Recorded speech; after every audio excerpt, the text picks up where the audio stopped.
तर अमित शहांच्या पुणे दौऱ्यावरून खासदार संजय राऊत यांनी टीका केली तर भाजपच्या नवनाथ बन यांनी त्यांना उत्तर दिलंय। संसदेमध्ये अँटी पेपर लीक बिलावर चर्चा सुरू आहे आणि पेपर फुटीला देशाचं गृह खातं जबाबदार आहे या अपराधाला।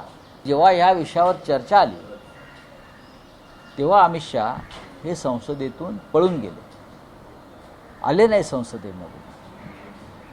एकतर हे त्यांचं नैतिक अधपतन तर आहेच आणि डरपोकपणाचा कळस आहे। भाजपवाले काय त्यांचं संरक्षण करणार?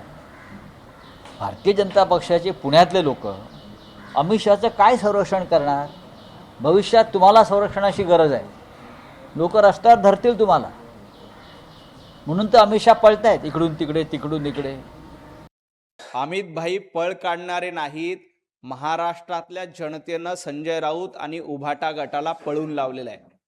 तुमची पळता भुई थोडी झालेली आहे। विधानसभेची निवडणूक असू द्या, महापालिकेची निवडणूक असू द्या, जिल्हा परिषदेच्या निवडणूक असू द्या, जनतेला तुम्हाला सामोरं जाता आलं नाही। अनेक ठिकाणी तुम्ही उमेदवारी अर्ज देखील भरू शकला नाहीत। संजय राऊत पाय लावून पळून जाणारे तुम्ही आहात।